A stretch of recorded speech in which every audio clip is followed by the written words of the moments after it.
Perception, এটা কিছুটা ইস্টবেঙ্গল এবং কিছুটা নৈহাটির বড়মা মন্দিরের দর্শন নিয়ে একটা কিছু বক্তব্য পেশ করব। তো পারসেপশন কেন বললাম, আমি গত একদিন ধরে আমার চ্যাট ফোরামে যেহেতু লিখছি যে যদি ইস্টবেঙ্গল 3টে বিদেশি পরিবর্তন করে উইন্টার উইন্ডোতে, 3টে ঠিকঠাক, 3টে কানাখোড়া ল্যাংড়াকে আনতে বলছি না, তাহলে ইস্টবেঙ্গলে কিন্তু এফসি জেতার এবং সুপার 6-এ কোয়ালিফাই করার খুব হাই পার্সেন্টেজ চান্স। কিন্তু ইস্টবেঙ্গল যদি একটা বিদেশি চয়ন করে সেক্ষেত্রে এফসি জেতার চান্স খুবই কম, 100% মতন, এতটাই কম, এবং সুপার 6-এও কোয়ালিফাই করার চান্স 100% মতন। তো সেইটা নিয়ে দেখছি অনেকেই সহমত পোষণ করেছেন, যারা ইউটিউবে কমেন্ট করেছেন তারা ইউটিউবে, এবং মূলত আমার যে চ্যাট ফোরাম আছে টুইটার, সেখানে সহমত পোষণ করেছেন অনেকেই। তো আমার এক চ্যাট ফোরামের এক সতীর্থ ইস্টবেঙ্গল ফ্যান, যে বহুদিন ধরে চ্যাট ফোরামের সাথে যুক্ত, বোধহয় গত 6 বছর ধরে যুক্ত, যবে থেকে চ্যাট ফোরামটা শুরু করা হয়েছিল। তো সে বলেছে যে ইমামির তো ফুটবলে এত টাকা ঢেলে কি হবে, ওরা তো ফুটবল থেকে কেউ লাভ করতে পারে না, তো তাই হয়তো ওরা তো বেশি টাকা ঢালতে চাইছে না এই উইন্টার ট্রান্সফার উইন্ডোতে। তো এইটা একরকমের না পারসেপশন, জানি না ইমামি নিজেও এরকম ভাবছে কি না। দেখুন, আপনারা জানেন অনেকে যে যারা বিদেশে থাকে, যেসব বাঙালিরা, তারা যখন কলকাতায় আসে যাওয়ার সময় অনেক কিছু প্যাকেজ করে নিয়ে যায়, এটা সেটা মশলা টশলা প্যাকেজ করে নিয়ে যায়। তো আমি কোনোদিন কোনো ইমামির প্রোডাক্ট কিনিনি এবং এই মুহূর্তেও কেনার কোনো পরিকল্পনা নেই, ব্যক্তিগতভাবে নেই। এবং আমি জানি যে এরকম আরও অনেক ইস্টবেঙ্গল ফ্যান আছে বা বাঙালির আছে, যাদেরকে আমি চিনি জানি, যারা বিদেশে থাকে। আপনারা তাই জিজ্ঞেস করবেন তো কতজন ইমামির প্রোডাক্ট কেনে, আমার মনে হয় আপনি 100% লোকও পাবেন না। তারা বিভিন্ন কোম্পানির নাম বলবে, ইমামিতে দামি প্রোডাক্টের নাম বলবে, ইমামির নাম বলবে না। কেন? এই যে একটা পারসেপশন, আপনার যাদের হাতে অর্থ আছে সে বাঙালি শ্রেণীর একটা পারসেপশন আছে যে ইমামি খুব একটা উচ্চ মানের প্রোডাক্ট তৈরি করে না। তাদের হাতে কিন্তু ক্রয় ক্ষমতা আছে, বাইং পাওয়ারটা আছে, কিন্তু তারা বেস্ট প্রোডাক্টটাই কিনতে চায় বাজার থেকে। তো এই পারসেপশনটা কিন্তু অনেক দিন ধরে তৈরি হতে থাকে, এবং পারসেপশনটা আমি জানি না কতটা সত্য নির্ভর। ইমামির প্রোডাক্ট কি সত্যি বাকি যেসব দামি প্রোডাক্ট তার থেকে খারাপ, আমি জানি না, আমার কাছে কোনো টেস্ট ল্যাব রিপোর্ট নেই, কিন্তু একটা পাবলিকের মধ্যে একটা পারসেপশন আছে। তো সেই পারসেপশনটাকে যদি আপনাকে বদল করতে হয়, তো তার জন্য তো কিছু খরচ আছে। সেই খরচটা আপনি কীভাবে করবেন সেটা অন্য ব্যাপার। সেই খরচটা আপনি তাবর শ্যামকে দেবেন, দেবকে দেবেন, অমিতাভ বচ্চনকে দেবেন, না কাকে দিয়ে পারসেপশনটা বদল করবেন? টাকা আপনাকে খরচ করতেই হবে। এবং টাকা যখন আপনি খরচ করেন, ধরুন ইস্টার্ন মেট্রোপলিটন বাইপাসের দিয়ে যেতে যেতে একটা বিশাল বড় আপনি একটা ইমামির একটা সাইন, একটা প্রমোশন বোর্ড দেখলেন, একটা অ্যাডভার্টাইজমেন্ট বোর্ড দেখলেন, ধরুন সেটার জন্য বিশাল খরচ করতে হয় ইমামিকে। তো সেই বোর্ড দেখে তাদের কতটা ব্যবসায় লাভ হচ্ছে সেই হিসাবটা কী করে? ওইভাবে হয় না। আপনার প্রমোশনাল কস্ট বলে একটা থাকে একটা কোম্পানির, সেলস অ্যান্ড মার্কেটিং কস্ট, এবং সেটা বিয়োগ হয়, ডিডাকশন হয় আপনার প্রফিট জেনারেশন। যখন আপনি হিসেবটা করেন আপনার কত ইনকাম হলো, সেখান থেকে মার্কেটিং কস্টটা আপনার বিয়োগ করতে হয়। তো আপনি মার্কেটিং কস্ট থেকে আবার প্রফিট খুঁজছেন, ব্যাপারটা ওরকম হয়ে গেল। আপনি ধরুন টিভিতে 1000 কোটি টাকার ব্যয় করলেন মার্কেটিং কস্ট, এবার আপনি বলবেন যে মার্কেটিং কস্ট করে আমি এত লাভ করেছি, টিভিতে দেখি কি আপনার ডাইরেক্ট লাভ হয় না ইনডাইরেক্ট লাভ হয়? এই যে আপনি একটা পারসেপশন ক্রিয়েট করছেন মনের মধ্যে, আপনার টার্গেটেড কাস্টমারের মনে একটা যে পারসেপশন ক্রিয়েট করছেন, there is a cost involved. এই যে বললাম না, এই মুহূর্তে আমি কোনো ইমামির প্রোডাক্ট কিনি না, ব্যক্তিগতভাবে কিনি না। কেননা প্রথম যখন কিনেছিলাম আমি বলেছিলাম, আমি বাড়িতে এসে জিজ্ঞেস করেছিলাম বাড়ির মহিলাদের, যিনি কাজ করেন তাকে জিজ্ঞেস করেছিলাম যে ইমামির প্রোডাক্ট কি তোমরা ব্যবহার করো? বলেছিল না, করি না, খুব একটা ভালো না।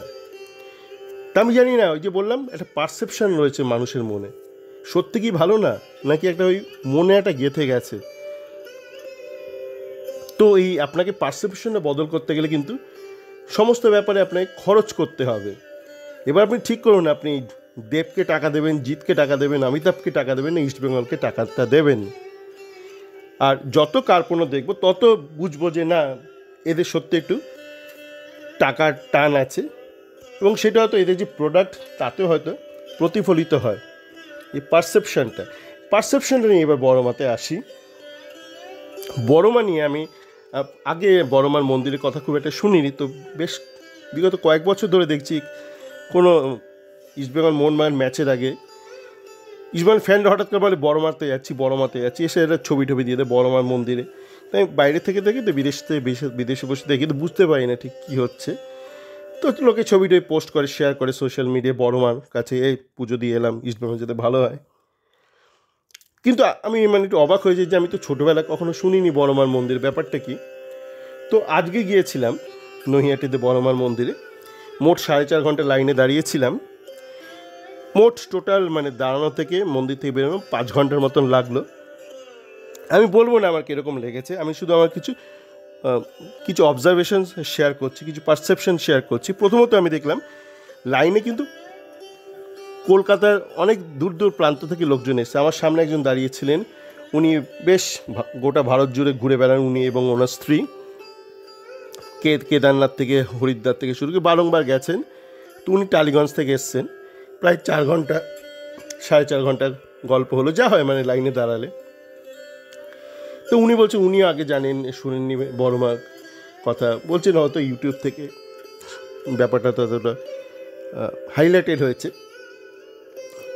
তো এরকম টিপিক্যাল লাইনে প্রচুর, মানে আমি একটু ডেমোগ্রাফিক্সটাও দেখছিলাম, মোটামুটি মধ্যবিত্ত, নিম্ন মধ্যবিত্ত এরকম ক্যাটাগরি লোকজনই ছিল।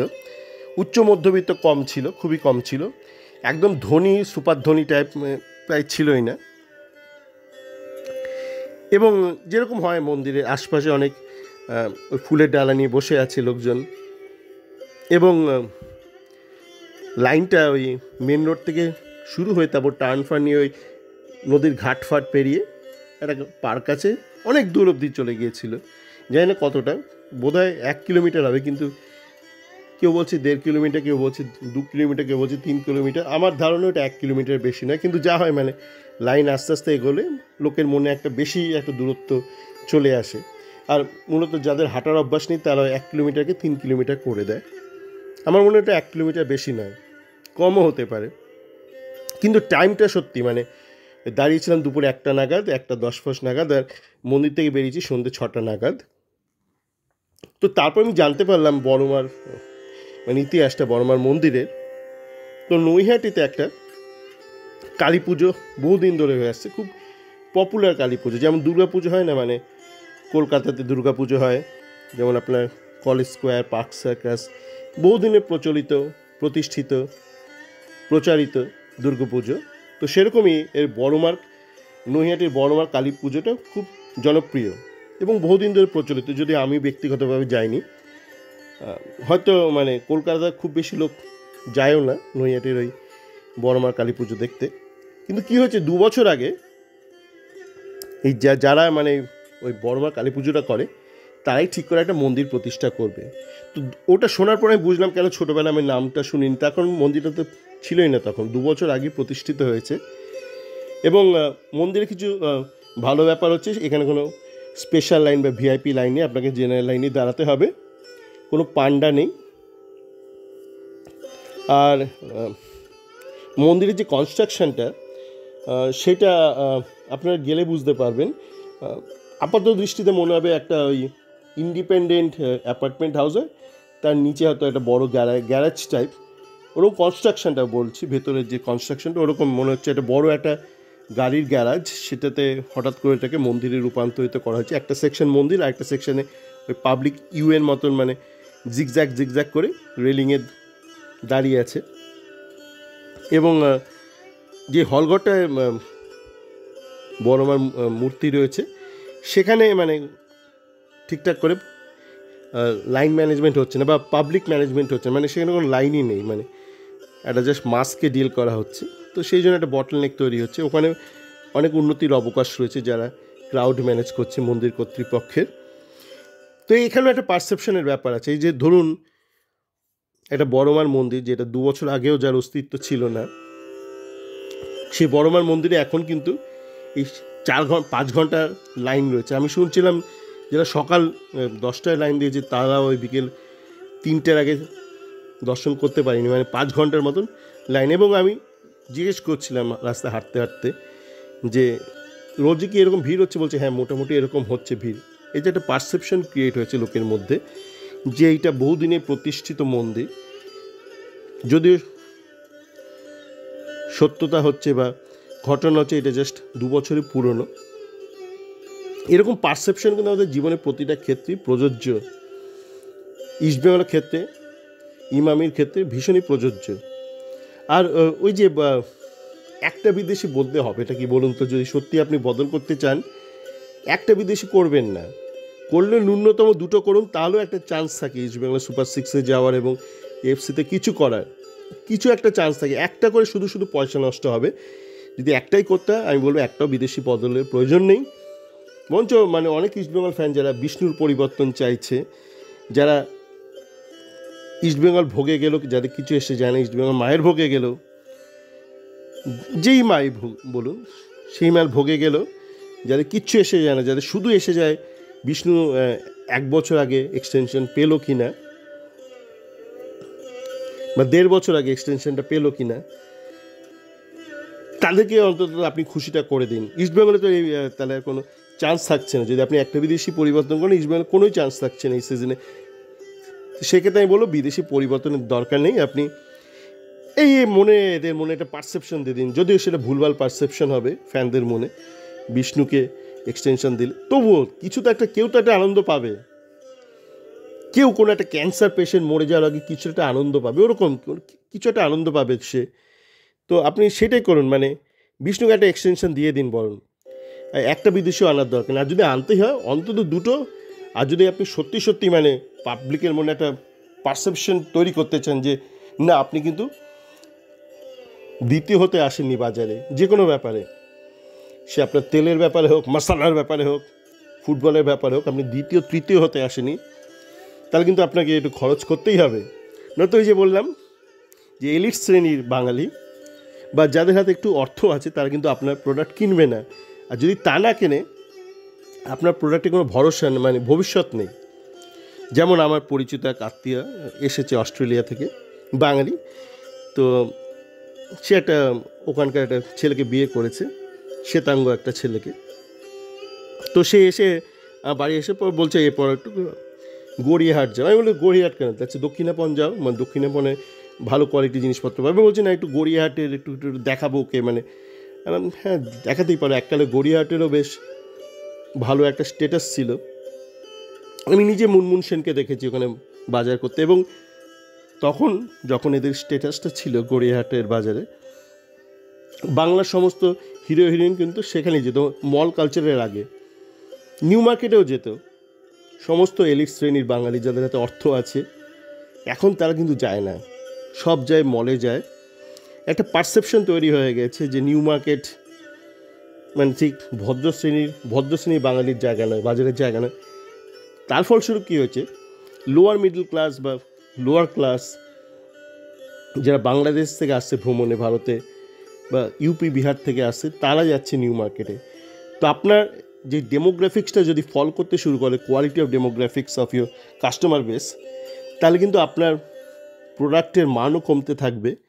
এবং it's a never ending process, মানে আপনি নিচে তলাতে থাকবেন। আপনি কোনো দিনই ভালো প্রোডাক্ট রাখতে পারবেন না, এবং আপনার কিন্তু শেষের শুরু হয়ে যাবে সেক্ষেত্রে।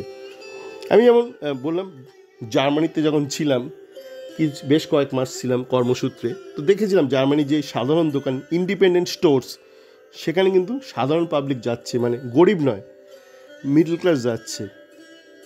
বম্বে তো একই জিনিস দেখলাম, যে ইন্ডিপেন্ডেন্ট স্টোর্স আছে, classical independent stores, garment stores, সেখানে তো মিডল ক্লাস যাচ্ছে। হয়তো হাই আপার মিডল ক্লাস যাচ্ছে না, কিন্তু মিডল ক্লাসটা যাচ্ছে এখনও। আপনার কলকাতাতে কিন্তু মিডল ক্লাসটা যাচ্ছে না, তারা নিউ মার্কেটে যাচ্ছে না, তারা গড়িয়াহাটে যাচ্ছে না। তো এদেরকে আপনি যদি টেনে না আনতে পারেন, এই পারসেপশনটা বদল না করতে পারেন, আপনার ব্যবসা কিন্তু আর এগোবে না জীবনে। তেমনই ইমামির ক্ষেত্রেও বলবো পারসেপশনের বদলের প্রয়োজন আছে, এবং ইস্টবেঙ্গলের মাধ্যমে পারসেপশনের বদল করা খুবই সহজ এবং খুব চটজলদি সেটা সম্ভব। আপনি মানে একটা মিডিয়া ক্যাম্পেইন করবেন, কাকে দিয়ে ক্যাম্পেইন করবেন, মানে এই মুহূর্তে তো কোনো সুচিত্রা সেন নেই, কাকে দিয়ে ক্যাম্পেইন করবেন? এনা শাহকে দিয়ে করবেন? কাকে দিয়ে করবেন? প্রিয়াঙ্কাকে দিয়ে করবেন? কোয়েলকে দিয়ে করবেন? কাকে? প্রিয়াঙ্কা কাকে দিয়ে করবেন? মানে সেরকম তো কোনো মেগাস্টার নেই এই মুহূর্তে। দেবকে অর্ধেক শ্রেণী বাঙালি হিরো মনে করে, অর্ধেক শ্রেণী বাঙালি মনে করে তোতলা, অভিনয় পারে না। পারসেপশন আছে। এক শ্রেণী বাঙালি প্রসেনজিৎকে মনে করে ছেলে একটু অভিনয় পারে, এক শ্রেণী বাঙালি আছে যারা আবিরকে মনে করে, আবার এক শ্রেণী ভাবে আবিরটা আবার কে, তাহলে আবার জিৎ দেবের ফ্যান। আপনার কাছে কোনো উত্তম কুমার নেই যে তাকে আপনি টাকা দিয়ে ভাববেন পুরো বাঙালির মনটা জয় করে নেবেন, কিন্তু আপনার কাছে একটা ইস্টবেঙ্গল আছে যেখানে আপনি টাকা ঢাললে কিন্তু এই বাঙালির এই পারসেপশনটা বদল হবে। যারা বিদেশে রয়েছে যেসব বাঙালি, তারা যখন দেশে আসবে তারা ইমামির প্রোডাক্ট দেখে ফেলে দেবে না, বা বলবে না না না এইটা না ওটা দাও, ওই জোচ্চোর এক ব্যবসায়ী আছে যার নামে হুলিয়া জারি করেছে, ওর ওই তেলটা দাও। এইটা বোঝার সময় এসছে, সকলের বোঝার সময় এসছে, ইস্টবেঙ্গল ফ্যানদের সময় এসছে, ক্লাব ম্যানেজমেন্ট, এই ইনভেস্টর ম্যানেজমেন্ট সকলেরই বোঝার সময় কিন্তু এসেছে। সকলে ভালো থাকবেন।